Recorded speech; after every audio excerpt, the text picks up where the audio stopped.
አባስ አላህ ከጥሩ ጎሳ መረጣቸው። የመሃይምነት ዘመን ቆሻሻ ዘር ግንዳቸው አልገባም። ሙስሊም እንደዘገቡት የአላህ መልእክተኛ ሰለላሁ ዐለይሂ ወሰለም እንዲህ ብለዋል። አላህ ከኢስማኤል ልጆች ኪናንን፣ ከኪንአን ልጆች ውስጥም ቁረይሽን፣ ከቁረይሽ ሐሺምን፣ ከበኒ ሐሺም በኩል ደግሞ እኔን መርጧል ብለዋል ነቢያችን ሰለላሁ ዐለይሂ ወሰለም። የነቢያችን ሙሐመድ ሰለላሁ ዐለይሂ ወሰለም አወላለዳቸው ምን ይመስላል? የተወለዱት የዝሆን ዓመት አመልፊል በመባል በሚታወቀው ዘመን ነው። ይህም ዓመት አብርሃ ከዕባን ለማፍረስ የሞከረበት ዓመት ነበር። አላህም እጅግ በሚያስደንቅ ጥበብና ተአምር ሐሳቡን አምክኖታል። ይህ በቁርአን ታሪክ ተወስቷል። ነቢዩ ሙሐመድ ሰለላሁ ዐለይሂ ወሰለም በዚሁ ዓመት በወርሃ ረቢዑል አወል 11ኛ ቀን በዕለተ ሰኞ እንደተወለዱ ዘገባዎች ያመለክታሉ። አስገራሚው ጅምርና ግልጽ በረከት። አባት አልባ ሆነው ተወለዱ። እናታቸው እርሳቸው የ2 ወር እርጉዝ እያለች አባታቸው ሞቱ። አያታቸው አብዱል ሙጠሊብ ለማሳደግ ኃላፊነቱን ወሰዱ። በያኔዎቹ አረቦች ባህል መሰረትም ከበኒ ሰዒድ ጎሳ የሆነችና ሐሊመት ቢንት አቢ ዙዓይብ የምትባል እንስት ታሳድጋቸው ዘንድ ተሰጣት። የታሪክ ጸሐፊዎች እንደሚያሰሙት ያኔ የበኒ ሰዒድ ቀይ በድርቅ የተመታበት ዓመት ነበር።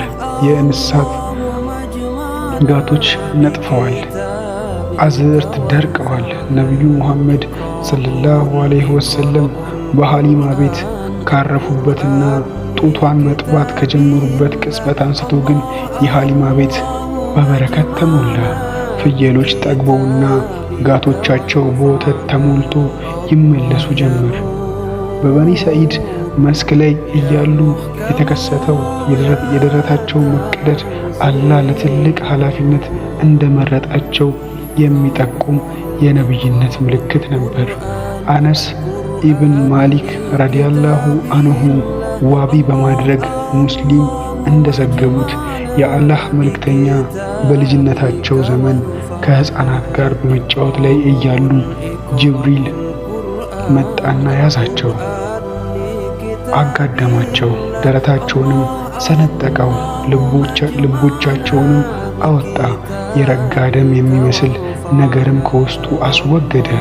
ይህ የሸይጣን ድርሻ ነው አለም። በወርቅ ሳህን ውስጥ አድርጎም በዘምዘም ውሃ አጠበው። ከዚያም እንደነበር ጠገነውና ወደ ቦታው መለሰው። ልጆችም ሐሊማ ቤት እየሮጡ ሄደው ሙሐመድ ተገደለ በማለት ተናገሩ። ሲመጡ የነቢዩ ሰለላሁ ዐለይሂ ወሰለም ፊት ገርጥቶ አገኙት። አነስ የዚህን ክስተት ፋና ከነቢዩ ደረት ላይ አይቻለሁ ሲል ተናግረዋል። ከልቦቻቸው ውስጥ የረጋ ደም የሚመስል ነገር መወገዱ እርሳቸው ከልጅነት አጓጉል ባህሪ አርቆ ቁም ነገረኛ፣ ጽኑ፣ ሚዛናዊ፣ ውብ ባህሪ የተላበሱ ለማድረግ ነው። አላህ በጣም እንደሚጠብቃቸው እና እንደሚንከባከባቸው ሸይጣን እርሳቸውን የመተናኮል አቅም እንዳይኖረው መደረጉን ለማመልከትም ጭምር ነው። ይህ ክስተት ሐሊማ ሕፃኑን ወደ ቤተሰቦቿ እንድትመልስ ምክንያት ሆነ። ያኔ የነቢዩ ሰለላሁ ዐለይሂ ወሰለም ዕድሜ 5 ዓመት ነበር። 6 ዓመት ሲሞላቸው እናታቸው አሚና ሞተች። አያታቸው ሊያሳድጓቸው ወሰዷቸው። 8 ዓመት ሲሞላቸው አያታቸው ሞቱ። የማሳደጉን ኃላፊነት አጎታቸው አቡ ጣሊብ ወሰዱ። 12 ዓመት ሲሞላቸው አጎታቸው አቡ ጣሊብ ወደ ሻም ለንግድ እርሳቸውን አስከትለው ወጡ። ቅፍለቱ በስህር በተባለ ቦታ ላይ ሲያርፉ ቡሃይራ የተባለ አንድ መነኩሴ ለመጎብኘት ጎራ አሉ። ሰውየው የክርስትና ሃይማኖትና መጽሐፍ ታዋቂ ነበር። ነቢዩ ሰለላሁ ዐለይሂ ወሰለም በትኩረት አስተዋሏቸው፣ በጥንቃቄ አጠኗቸው፣ አናገሯቸውም። ከዚያም ወደ አቡ ጣሊብ በመዞር ይህ ልጅ ምንህ ነው አላቸው። ልጄ ነው አሉ። አቡ ጣሊብ በጣም ስለሚወዷቸው ልጄ በማለት ነበር የሚጠሯቸው።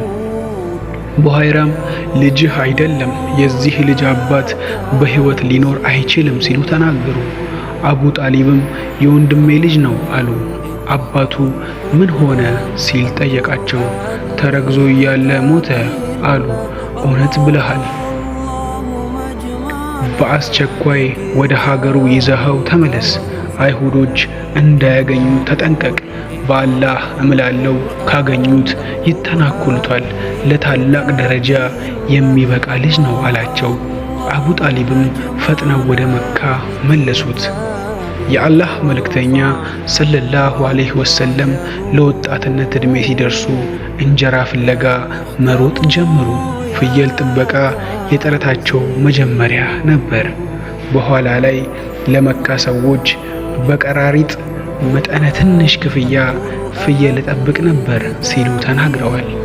አላህ ያደረገላቸው ጥበቃ ምን ይመስላል? ከወጣትነት አጓጉል ድርጊቶችና ጨዋታዎች ሁሉ አላህ ጠብቋቸዋል። ስለ ራሳቸው እንዲህ ሲሉ ተናግረዋል። በመሃይምነት ዘመን ወጣቶች ይፈጽሟቸው የነበሩ ድርጊቶችን ለመፈጸም ያሰብኩት 2 ጊዜ ብቻ ነበር። በእነዚህም ጊዜያት አላህ ያሰብኩትን እንዳላደርግ አቀበኝ። ከዚያም በኋላ በመልእክተኛነት እስኪልከኝ ድረስ ተመሳሳይ ድርጊት አስቤ አላውቅም። ይኸውም አንድ ቀን ሌሊት በመካ ከፍታማ ቦታዎች ላይ ፍየል አብሮኝ ይጠብቅ ለነበረው ልጅ ፍየሌን ጠብቅልኝ፣ ልክ እንደ ወጣቶቹ መካ ውስጥ ስጫወት ልደር አልኩት። ይሁን አለኝ። ወደ መካ ወረድኩ። እዚያ እንደደረስኩ ከአንድ ቤት ውስጥ ዘፈን ሰማሁ። ምንድነው በማለት ስጠይቅ የሰርግ ዘፈን እንደሆነ ተነገረኝ። ቁጭ ብዬ ማዳመጥ ስጀምር አላህ ጆሮዬን ደፈነው። ጥልቅ እንቅልፍም ወሰደኝ። ከእንቅልፍ የሚያነቃኝ የረፋዱ ፀሐይ ግለት ነበር። ወደ ባልንጀራዬም ተመለስኩ። ስለ አዳሩ ጠየቀኝ። የሆነውን ነገርኩት። በሌላ ሌሊትም ተመሳሳይ ሙከራ አደረግኩ። ልክ የመጀመሪያው ሌሊት አይነት ሁኔታ አጋጠመኝ። ከዚያ በኋላ ያን አይነት ሐሳብ አስቤ አላውቅም። በአላህ ብቻ መመካት፣ የፍጡሯን ፈርጥ ለየት ያለ የህይወት ጅማሬ አላህ ቀልባቸውን ከእርሱ ውጪ በሌላ አካል እንዳይንጠለጠል እንደፈለገ ያመለክታል። በአባት፣ በእናት፣ በአያት ወይም በአጎት፣ በገንዘብ፣ በስልጣን ወይም በሌላ ነገር እንዳይመኩ የፈለገ ይመስላል። ይህ ስሜት ለሙስሊም በአጠቃላይና ለዲን በተለይ ለስብዕና ስሪት እጅግ አስፈላጊ ነው። ከሚንከባከባቸው ክንድ ወይም ድሎት ከሚለግሳቸው ሰው ገንዘብ ርቆ አላህ ብቻ ሊጠብቃቸውና ሊንከባከባቸው በመሻት ይህን አደረገ። ይህ ሲሆን አባቴ በማለት ፋንታ አምላኬ ይላል። ነፍሳቸውም ወደ ገንዘብ ወይም ወደ ክብር፣ ወደ አያት ቅድመ አያቶቻቸው ንግድና ስልጣን ወደ ማስመለስ ስሜት አትዘነበልም። ሰዎችም የዱንያ ምድራዊ ክብር ከነብይነት የተቀደሰ ደረጃ ላይ አይቀላቀልባቸውም።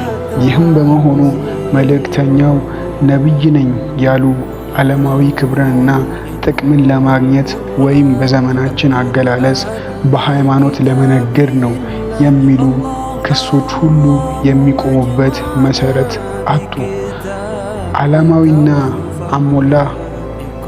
አምላክ የለሽነት በቅን የዳዕዋ ሰዎች ላይ ይህ ክስ በየዘመኑ ሲሰነዘሩ ይደመጣል። ገና በለጋ ዕድሜያቸው እንጀራ ፍለጋ ያሳዩት ትጋት 3 ጠቃሚ ትምህርቶችን አካቷል። የመጀመሪያው አላህ ለነቢዩ ሙሐመድ ሰለላሁ ዐለይሂ ወሰለም ያላበሰራቸውን ውብ ባህሪና ረቂቅ ስሜት ያሳያል። አጎታቸው የተሟላ እንክብካቤ ያደርጉላቸው ነበር፣ ልክ እንደ አባት ያዝኑላቸውም ነበር። ይህም ሆኖ ግን መልእክተኛው ሰለላሁ ዐለይሂ ወሰለም ሰርተው ማደር እንደሚችሉ ሲሰማቸው ወደ ሥራ ተሰማሩ። የአጎታቸውንም የገንዘብ ቀዳዳዎች የአቅማቸውን ያህል ለመሸፈን ጥረት አደረጉ። ከሥራቸው የሚያገኙትን ገንዘብ ምንም ያህል አነስተኛ ቢሆን እንኳን ኩሩ ስብዕናቸው የአቅሙን ያህል ከመጣር የማይሰስት ባህሪያቸው ወደ ሥራ መራቸው። የአጎታቸው ውለታ ለመመለስ የተግባር ምስጋና ለማድረስ ይህን አደረጉ። ስለዚህ አንተም ልክ እንደ እርሳቸው ጥንቁቅና ኩሩ ሁን። ራስህን በአንገትህ ተሸከም። አላህ ለባሪያው በምድር ላይ የሚወድለትን የህይወት አይነት የሚያብራራ ሁለተኛው ትምህርት ይህ ነው፣ አጋጣሚ ነው። ይኸውም አላህ ቢፈልግ ኖሮ ለነቢዩ ሰለላሁ ዐለይሂ ወሰለም ገና ከህይወታቸው መጀመሪያ ጀምሮ ኑሯቸው ድሎታማ በማድረግ እንጀራ ፍለጋ ከመኳተን መታደግ ይችል ነበር። ግና ለሰው ልጅ መልካም ገንዘብ ለህብረተሰቡ በሚሰጠው አገልግሎት ወይም በጥረቱ የሚያገኘው መሆኑን ሳይሰራና ሳይለፋ ለሚኖርበት ማህበረሰብ ቅንጣት በጎ ነገር ሳያደርግ ስራ ፈቶና እጁን አጣጥፎ ተቀምጦ የሚያገኘው ገንዘብ ደግሞ መጥፎ መሆኑን በጥበብ ሊያስተምራቸው ስለከጀለ ነው። በመሆኑም ልክ እንደ ተወዳጁ ነቢይ ሰለላሁ ዐለይሂ ወሰለም ሐላል ስራዎችን ብቻ ሰርተን ገንዘብ ለማግኘት ጉጉ እና ትጉ ሁን። ሶስተኛው ዳኢ የኑሮ መሰረቱ ዳዕዋ ሲሆን ወይም በሰዎች ስጦታና ምጽዋት ላይ ሲመሰረት ዳዕዋው ክብደትና ግምት ያጣል። ህዝቦቼ ሆይ በእርሱ በማድረሴ ላይ ምንዳን አልጠይቃችሁም፣ ምንዳዬ በዚህ በፈጠረኝ ላይ እንጂ በሌላ አይደለም። አታውቁምን የሚል የቁርአን አንቀጽ አለ።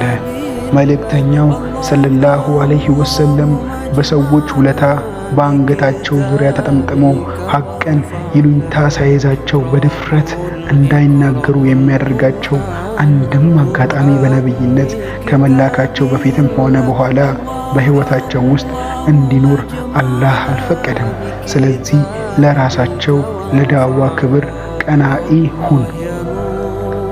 ለምትሰጠው የዳዕዋ አገልግሎት ከሰዎች ምንዳንም ሆነ ምስጋና አትሻ። የእስልምናን ዳዕዋ ልክ እንደ አንበሳ ኩሩና ቁጥብ፣ እንደ ደመና ውሃ ንጹህ መሆን እወቅ። ፍጹም ሰማያዊ ስብዕና ነቢዩ ሙሐመድ ሰለላሁ ዐለይሂ ወሰለም እንደ ማንኛውም ሰው ሰዋዊ ባህሪን የተላበሱ ሰዋዊ ስሜቶችና ፍላጎቶች ያሏቸው መሆኑን ጥርጥር የለውም። በማንኛውም ወጣት ላይ የሚስተዋሉ ተፈጥሯዊ ዝንባሌዎች ነበሩባቸው። ይህም እውነት ከሌሎች ሰዎች የተለዩ እንዳልሆኑ ያመለክታል። ልክ እንደ ሌሎች ወጣቶች በጨዋታ የሚያሳልፉት ጊዜ ቢኖራቸው ይፈልጋሉ። የተፈጥሯዊ ስሜት መጥፎ አይደለም። ይሁንና አላህ ይህንን ተከትሎ ከሚመጣና ከበጎ ስነ ምግባራቸው ተምሳሌት የዘላለማዊ አምላካዊ ሸሪዓ መምህር ከመሆናቸው ጋር የማይጣጣሙ አጓጉል አጋጣሚዎች ጠበቃቸው። ነቢዩ ሰለላሁ ዐለይሂ ወሰለም እድሜያቸው 14 ሲሞላ ሀበር ፈጅዳር በተባለ ጦርነት ላይ ተሳተፉ። የከነዓን የቁረይሽ ጎሳ በአንድ ወገን፣ የቀይስ ጎሳ በሌላ ወገን ተሰልፎ ያደረጉት ጦርነት ነው። ለአረቦች እጅግ አስፈሪ ጦርነት ነበር። የተቀደሰችውን የመካ ከተማ ክብር የገረሰሰ ስለነበር ዕለቱ የውመል ፈጃጅድ የአመፅ ቀን ተባለ። የአላህ መልእክተኛ ሰለላሁ ዐለይሂ ወሰለም እንዲህ ሲሉ ተናግረዋል። በዚያ ጦርነት ላይ ለአጎቶቼ ቀስት እየሰበሰብኩ አቀብል ነበር። ያኔ የ14 ወይም የ15 ዓመት ልጅ እንደነበሩ ከፊል ዘገባዎች ያመለክታሉ። ሌሎቹ ደግሞ የ20 ዓመት ልጅ መሆናቸውን ዘግበዋል። የመጀመሪያ ሐሳብ ሚዛን ይደፋል። ምክንያቱም በጦርነት ወቅት የነበራቸው ሚና ቀስት እየሰበሰቡ ማቀበል መሆኑ ልጅ እግር እንደነበሩ ያመለክታል። ይህ ተሳትፎ ከልጅነታቸው ጀግንነትን እንዲማሩና የውጊያ ልምድ እንዲቀስሙ አድርጓቸዋል። ይህ ጦርነት እንደ ሌሎች የአረብ ጦርነቶች ሁሉ በእምነት ምክንያት የተነሳ ነው። ከዚያም የዘረኝነት እሳት አቀጣጠለው። የኢስላም ብርሃን ልቦቻቸውን አስማምቶ ይህን ጥመት እስኪያስወግድላቸው ድረስ እንደዚሁ ነበሩ። ቁረይሾች ከፋጃጅር ጦርነት እንደተመለሱ ፈዱል ለተባለ ስምምነት ለማድረግ ተጠራሩ። ስምምነቱ ከቁረይሽ ባላባቶች መካከል አንዱ በነበረው በደጅአን ቢን ተይሚ ቤት ውስጥ ተፈጸመ። የስምምነቱ ይዘት መካ ውስጥ ተበድሎ ያገኙትን ማንኛውም ሰው የከተማዋ ነዋሪ ይሁንም አይሁን ከጎኑ ቆመው በደሉን ለማካካስ የተስማሙበት ነበር። የአላህ መልእክተኛ ሰለላሁ ዐለይሂ ወሰለም ከአጎታቸው ጋር በመሆን በስምምነቱ ላይ ተሳትፈዋል። አላህ በመልእክተኝነት ከላካቸው በኋላ እንዲህ ሲሉ ተደምጠዋል። በአብደላህ ኢብን ጀድአን ቤት ውስጥ በተደረገው ስምምነት ላይ ተገኝቻለሁ። ከዚያ ሳልገኝ ቀርቼ በልዋጩ ቀይ ገመል ቢሰጠኝ የምመርጥ አይደለሁ። በእስልምና ውስጥ ሆኜም ወደዚያ ስምምነት ብጋበዝ ግብዣውን እቀበላለሁ። ምክንያቱም እርሳቸው የተላኩት መልካም ስነ ምግባርነትን ለማሟላት ነው። የስምምነቱ ይዘትም የመልካም ስነ ምግባር አካል ነው። ኢስላም የስምምነቱ አብይ ይዘት ያጸድቃል። ይህ ስምምነት በርካታ ሰዎች ከበደል ታድጓል። ከሂልፋል ፋዱል ስምምነት ከምናገኘው ትምህርት መካከል ዋነኛው ከተበዳይ ጎን መቆምና በደሉን ማካካስ ነው። ውድ አድማጮቼ፣ በዚህ ረገድ የሚወሳ የግል ተሞክሮ አለ። ኢብን ሐሺም እንደዘገቡት ኸዲጃ ረዲየላሁ አንሃ ማህበራዊ ክብርና ሀብት የነበራት ነጋዴ እንስት ናት። ወንዶችን በሽርክና ታስነግዳለች። የአላህ መልእክተኛ ሰለላሁ ዐለይሂ ወሰለም ሐቀኛና ታማኝነት እንዲሁም መልካም ስብዕና ስትሰማ ወደ እርሳቸው መልእክተኛ ላከች። ገንዘብን በመላክ ይዘው ለንግድ ወደ ሻም እንዲሄዱ ጠየቀቻቸው። ለሌሎች ከምትሰጠው በላይ ገንዘብም ልትሰጣቸው ወይ ሰራህ የተባለ አገልጋዩን ከእርሳቸው ጋር ልትልቅ ቃል ገባች። ነቢዩ ሰለላሁ ዐለይሂ ወሰለም ጥያቄዋን ተቀበሉ። ገንዘቧም ይዘው ከአገልጋዩዋ ከወይሰራህ ጋር ወደ ሻም ተጓዙ። ጉዟቸው የተሳካ ነበር። እጥፍ ድርብ ትርፍ ይዘው ወደ ኸዲጃ ተመለሱ። ገንዘቡንም በታማኝነት አስረከቡ። ወይሰራህ የነቢዩን ሰለላሁ ዐለይሂ ወሰለም መልካም ስብዕና ውብ ባህሪ ሲያይ ልቦናው በአድናቆትና በክብር ተሞላ። ያየውንም ለኸዲጃ አወጋት። እርሷም በነቢዩ ሰለላሁ ዐለይሂ ወሰለም ታማኝነት ተደነቀች። በእርሳቸው ሰበብ ያገኘችውን በረከትም ሳያስገርማት አልቀረም። ይህ ሁኔታ ለጋብቻ እንድትጠይቃቸው አነሳሳት። ሐሳቧን አቀረበችላቸው። እርሳቸውም ተቀበሏት። አጎቷን አምር ኢብን አስድን በአጎታቸው በአቡ ጣሊብ በኩል አስጠየቁ። አቡ ጣሊብ የጋብቻ ጥያቄውን ያቀረቡበት በሚከተለው ንግግር ነበር። የኢብራሂም ዝርያ፣ የቤቱ ጠባቂ፣ የሐጃጆች አገልጋይ ላደረገን አምላክ ምስጋና ይድረሰው። ይህ የወንድሜ ልጅ ሙሐመድ በገንዘብ በኩል ድሃ ቢሆንም በመልካም ስብዕና በአስተዋይነት ከየትኛውም ወንድ ሚዛን ይደፋል። እኩያቸውን ያገቡ ነበር። እርሷን ለማግባት የወሰኑበት ክብሯንና መልካም ስብዕናዋን ተመልክተው ነበር። በዘመነ መሐይምነት ንጹሕና ከአጓጉል ድርጊት የተጠበቀች እንደነበረች ተመስክሮላታል። የአንተም የትዳር ጓደኛ ምርጫ የነቢይህን አርአያነት የተከተለ ሊሆን ይገባል። ይህ ጋብቻ ዓመት ሂጅራ በ56 ዓመት ዕድሜያቸው እስከ ሞቱበት ዕለት ድረስ ቀጥሏል። ነቢዩ ሰለላሁ ዐለይሂ ወሰለም ሌላ ሴት የማግባት ሐሳብ ሳይኖራቸው ዕድሜያቸው 50ዎቹን ተሻገረ። የወንድ ልጅ ብልቱ የወሲብ ፍላጎቱን ለማርካት ሲል ብዙ ሚስቶችን ለማግባት የሚከጅለው ከ25 እስከ 50 ባለው የዕድሜ ክልል ውስጥ መሆኑ ይታወቃል። ነቢዩ ሙሐመድ ሰለላሁ ዐለይሂ ወሰለም በኸዲጃ ረዲየላሁ አንሃ ላይ ሌላ ሴት የመደረብ ሐሳብ ሳያድርባቸው ይህን የዕድሜ ክልል አለፉ። ቢፈልጉ ኑሮ በርካታ እንስቶችን ያገኙ ነበር። የህብረተሰቡ ባህልም ይደግፋቸዋል። ኸዲጃ ረዲየላሁ አንሃ አግብታ የፈታች እና በእድሜዋ የእርሳቸው እጥፍ ልትባል የምትችል ሆና እያለ ቢያገቧትም ከእርሷ ጋር ሌላ እንስት ሳያገቡ አብረዋት ኖረዋል። ይህ እውነት ለእስልምና የበረታ ጥላቻ ያላቸው ሚሽነሪዎችና ኦሪተናዎች እንዲሁም የእነርሱ አገልጋይ የአስተሳሰባቸውን አቀንቃኝ የሆኑ አምላክ የለሾችና ዓለማዊነት የሚሰነዝሩትን ክስ ባዶ የሚያስቀር ነው። እነዚያ ወገኖች የአላህ መልእክተኛ ሰለላሁ ዐለይሂ ወሰለም ጾታዊ ስሜት ያጠቃቸው አድርገው ለመሳል ጥረዋል። ዓላማቸው እውነት መፈለግ ሳይሆን እምነትን ማናጋት፣ የእርሳቸውን አርአያነት ጥላሸት መቀባትና የወሲብ ስሜትን እሳት ማቀጣጠል በመሆኑ ሂሳቸው አያስገርምም። ለስጋዊ ስሜቱ ተገዥ የሆነ ሰው እንደ አረቢያ ባለ በብክለት የተበከለ ክልል ውስጥ እየኖረ በዙሪያው በሚተራመሰው የብክለት ማዕበል ሳይሳብ እስከ 25 ዓመት ዕድሜው ንጹሕና ጥብቅ ሆኖ ሊኖር አይችልም። ከዚህ በኋላም በእጥፍ ዕድሜ የምትበልጠውን ሴት ለማግባት ብሎም በዙሪያዋ ወዳሉ በርካታ እንስቶች አይኑን ሳይጥል የፈለጋትን ሴት ለማግኘት ያለውን ሰፊ ዕድል ሳይጠቀም ዕድሜውን ሙሉ ከአዛውንት ሚስቱ ጋር ለመኖር አይፈቅድም። ኸዲጃ ረዲየላሁ አንሃ ህልፈት በኋላ አይሻ ረዲየላሁ አንሃ እና ሌሎች እንስቶችን ማግባታቸው በነቢዩ ሙሐመድ ሰለላሁ ዐለይሂ ወሰለም ልቅናና በምሉ ባህሪያቸው ላይ ያለንን እምነት የሚያጠነክር ሰበቦችና ጥበቦችን ያዘሉ ናቸው።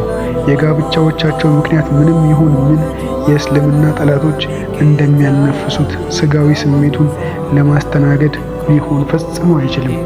ነቢዩ ሰለላሁ ዐለይሂ ወሰለም የፍላጎት ቢኖራቸው ኖሮ ሊያስተናግዱበት በሚችሉት ተፈጥሯዊ ጊዜ ባስተናገዱት ነበር። በዚያ ላይ ያኔ ከየትኛውም ሐሳብና ኃላፊነት ነፃ ስለነበሩ ይህን ጥሪ ለማስተናገድ እንቅፋት የሚሆንባቸው ነገር አልነበረም። ካዕባ በአላህ ስም አላህን በብቸኝነት ለማምለክ የተገነባ የመጀመሪያው ቤት ነው። አባታችን ነቢዩ ኢብራሂም አለይሂ ሰላም ከጣዖት አምልኮ ጋር ከፍተኛ ፍልሚያ ካደረጉ በኋላ ከአላህ በሆነ እዝነት ካዕባን አነጹ። ኢብራሂምና ኢስማኤል ጌታችን ሆይ ከኛ ተቀበል፣ አንተ ሰሚና አዋቂው አንተ ነህና የሚሉ ሲሆኑ ከቤቱ መሰረቶችን ከፍ ባደረጉ ጊዜ አስታውስ የሚል የቁርአን አንቀጽ እናገኛለን። ካዕባ ከዚህ በኋላ ለብዙ አደጋዎች ተጋልጧል። ነቢዩ ሰለላሁ ዐለይሂ ወሰለም በነቢይነት ከመላካቸው ከጥቂት ዓመት በፊት መካን ያጥለቀለቀው ኃይለኛ ጎርፍ ይጠቀሳል። የአላህ መልእክተኛ ሰለላሁ ዐለይሂ ወሰለም በነቢይነት ከመላካቸው በፊት ካዕባን ለማደስ በተደረገው ጥረት ላይ በንቃት ተሳትፈው በትከሻቸው ድንጋይ የተሸከሙ ያቀብሉ እንደነበር ተዘግቧል። ያኔ ዕድሜያቸው 35 ዓመት እንደነበር ዘገባዎች ያመለክታሉ። ቡኻሪ እንደዘገበው ጃቢር ኢብን አብድላህ ረዲየላሁ አንሁ የሚከተለውን አስተላልፈዋል። ካዕባ በሚገነባ ጊዜ ነቢዩ ሰለላሁ ዐለይሂ ወሰለም እና አጎታቸው አባስ ረዲየላሁ አንሁ ድንጋይ ያቀብሉ ነበር። አባስ ለነቢዩ ሽርጥህን ከአንገት ላይ ደልድለህ ተሸከም አላቸው። ነቢዩ እንደተባሉት ሲያደርጉ ራሳቸውን ስተው ወደቁ። አይናቸው ወደ ላይ ተንጋጠጠ። ሽርጣቸውን አቀብሉኝ አሉና ከወገባቸው ላይ ታጠቁት። አላህ ይህን ያደረገው ሀፍረት ገላቸው ሌላ ሰው እንዳያየው ለመከልከል ነው። ይህ ክስተት እኚህ ሰው ለታላቅ ጉዳይ የታጩ መሆናቸውን አመላካች ነበር። ጥቁሩን ድንጋይ ወደ ቦታው የመመለስ ክብር ለማግኘት በጎሳዎች መካከል የተነሳው ውዝግብ በመፍታቱ ሂደትም ነቢዩ ትልቁ ሚና ተጫውተዋል። ውዝግቡ ወደ ጦርነት ሊያመራ ተቃርቦ ነበር። የበኒ አብዱዳር እና የበኒ አደይ ጎሳዎች በደም የተሞላ ገበታ አቅርበው ለክብራቸው በጋራ ለመፋለም እጃቸው ከገበታው ውስጥ በማስገባት ቃል ተገባቡ። ቁረይሾች ውዝግቡን ለመፍታት ለ4 ወይም ለ5 ቀናት ቢቀመጡም አልተሳካላቸውም። በመጨረሻም አቡ ኡመይህ ሙኽዙሚ የተባለ ሰው ወገኖቼ ሆይ አትወዛገቡ፣ ሁላችሁም የምትስማሙበት ሰው ዳኛ አድርጉ ሲል ሐሳቡን አቀረበ። በተቀደሰውን ከዓባ በር መጀመሪያ ለሚገባ ሰው ዳኝነት እናደርጋለን ሲሉ ተስማሙ። ያ ሰው ታማኙ ሙሐመድ ሰለላሁ ዐለይሂ ወሰለም ሆኑ። ይህ ታማኝ የሚሰጠንን ብይን በደስታ እንቀበላለን አሉ። ጉዳዩን አጫወቷቸው። እርሳቸውም ኩታቸውን ዘረጉ። ሁሉም ጎሳዎች የኩታውን ጫፍ እንዲይዙ አዘዙ። ድንጋዩን አነሱና ከኩታቸው ላይ አስቀመጡት። እንዲያነሱትም አዘዟቸው። ከሚቀመጥበት ቦታ ላይ ሲደርሱ እርሳቸው ድንጋዩን ያዙና አስቀመጡት። ይህ ክስተት የነቢዩን አዎንታዊ ስብዕና፣ ጥበባቸውንና የላቀ ደረጃቸውን ያሳያል። ታዲያ ወገኖቼ መልእክታቸውን ላለመቀበል ለምን ያን ያህል አንገራገሩ? የአላህ መልእክተኛ ሰለላሁ ዐለይሂ ወሰለም ተቀጣጥሎ የነበረውን የጦርነት እሳት ማጥፋታቸውን 4 እውነታዎች ይከስትልናል።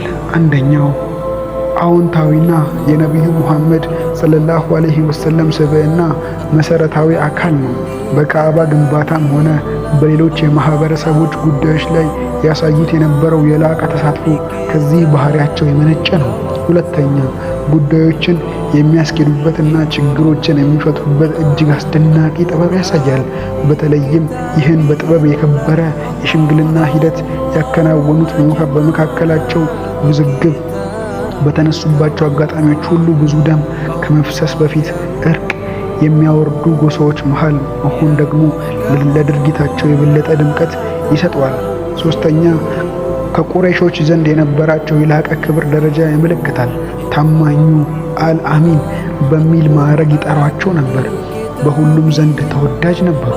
አራተኛ ከአላህ ዘንድ መልእክት ወርዶላቸው እርሱን መድረስ በጀመሩ ጊዜ የእነዚያ ወገኖቻቸው ልቦች በክህደት መሞላታቸው፣ በማስተባበልና በማዋከብ ጥሪያቸውን ማስተናገዳቸው በጣም ያስገርማል። በየትኛውም ቦታና ዘመን የሚገኙ የእውነት ተጣሪዎች የሚቀናቀኑ ወንጀለኞችን እኩይ ባህሪ በጉልህ ያሳያል። ውድ የኢቅራ ቲዩብ ተከታታዮች ይህ የመጀመሪያው የነቢያችን የሙሐመድ ሰለላሁ ዐለይሂ ወሰለም የህይወት ታሪክ የሚያስቀኝ ቪዲዮ ነው። ቪዲዮውን ከወደዱት ላይክ፣ ኮሜንት እና ሼር ማድረጉን እንዳይረሱ። በመቀጠልም ሰብስክራይብ በማድረግ ቻናሉን ሰፖርት ያድርጉ፣ ይደግፉን ለማለት እወዳለሁ።